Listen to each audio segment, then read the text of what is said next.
नमस्कार दोस्तों, news time में आपका बहुत बहुत स्वागत है। दोस्तों, बात करेंगे शरबत जिहाद की, बाबा रामदेव, पाखंडी बाबा रामदेव की।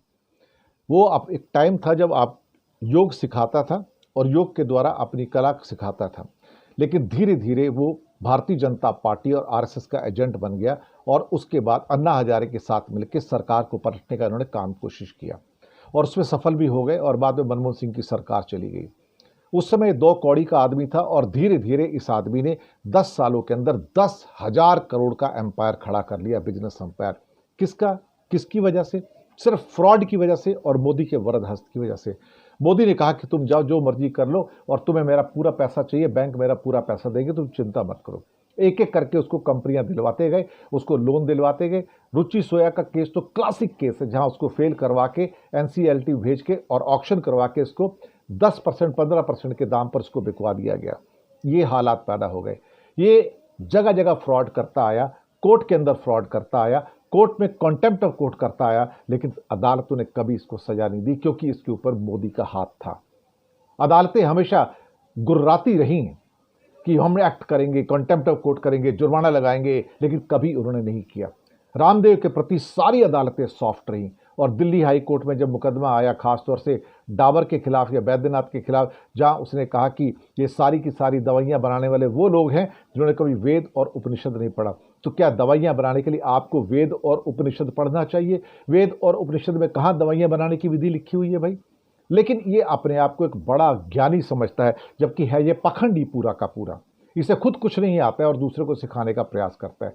आपको कोरोना टाइम में याद होगा, इस आदमी ने कोरोनिल नाम की दवाई निकाली, 4 मंत्रियों को बुलाया, रिलीज करवाया और उस फ्रॉड के द्वारा लोगों को दवाइयां बेची, वो जबकि वो दवाई कोरोना की थी ही नहीं। बाद में कहते हैं नहीं नहीं, हम तो आपकी इम्यूनिटी बढ़ाने के लिए कर रहे थे, लेकिन तब तक ये करोड़ों रुपए बेच के उसमें से कमा चुका था।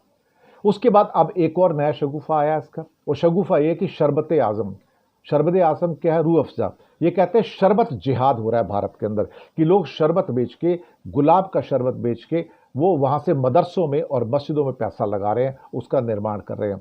फिर कहते हैं अगर हमारे हिंदू धर्म को आगे बढ़ाना है तो आप पतंजलि का शरबत पीजिए। माफ़ कीजिएगा, मैं तो कहूँगा कि ये खुद एक हिंदू जिहादी है, इसके अलावा और कुछ नहीं है। और उसके बाद ये भी कह बैठा कि जितने सॉफ्ट ड्रिंक वाले हैं, कोका कोला, थम्स अप वगैरह, ये टॉयलेट क्लीनर का इस्तेमाल करते बनाने में।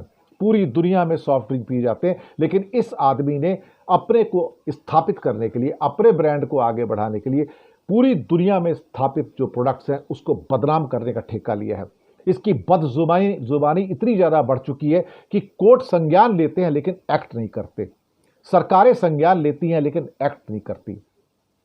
मुझे तो एक बात ही समझ में नहीं आती कि इस जैसे पाखंडी और ढोंगी को सहन कैसे करती हैं अदालतें। कोई अदालत इसको सजा दे के राजी नहीं, क्योंकि ये मोदी का भक्त है और मोदी का भक्त होने के नाते कोई अदालत इसके ऊपर कोई एक्शन नहीं लेती है।